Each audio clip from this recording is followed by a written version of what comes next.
दोस्तों, आज हम एक ऐसी कहानी सुनने वाले हैं जो आपको रात भर सोने नहीं देगी।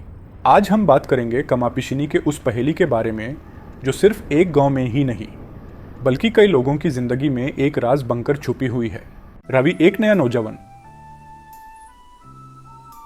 अपने काम से लौट रहा था।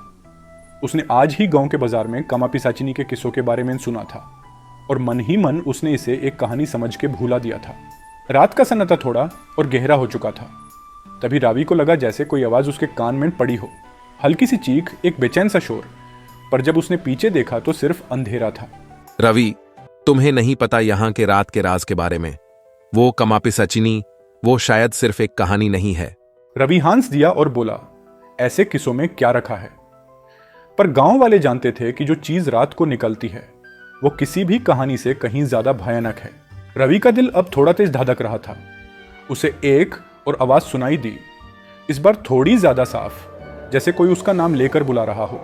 रवि, तुम्हें नहीं लगता तुमने मुझे बुलाया है? तुम यहाँ अकेले क्यों हो?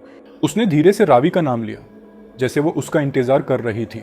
रवि ने अपने होश संभाले और वहां से भागना शुरू किया। उसका दिल जोर से धड़क रहा था, पर जैसे ही उसने भागना शुरू किया उसे एहसास हुआ कि वो उसके पीछे थी। वो कदम बढ़ाता गया, पर उसके पीछे हंसी की आवाज और भी पास आ रही थी। ऐसा लग रहा था जैसे वो हंसी उसके अंदर तक उतर रही हो। दौड़ते दौड़ते उसने देखा कि पेड़ों पर कुछ अजीब से निशान बने हैं। वो निशान उसे एक रहस्य की तरफ बुला रहे थे, जैसे उस रात की सच्चाई वहीं छुपी हो। रवि, तुम क्या समझते हो? तुम मुझसे भाग सकते हो? वो आवाज हर तरफ से आ रही थी, जैसे उसने रवि को पूरी तरह घेर लिया हो।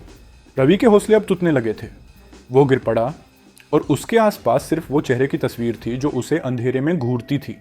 उसका चेहरा धीरे धीरे बदलने लगा।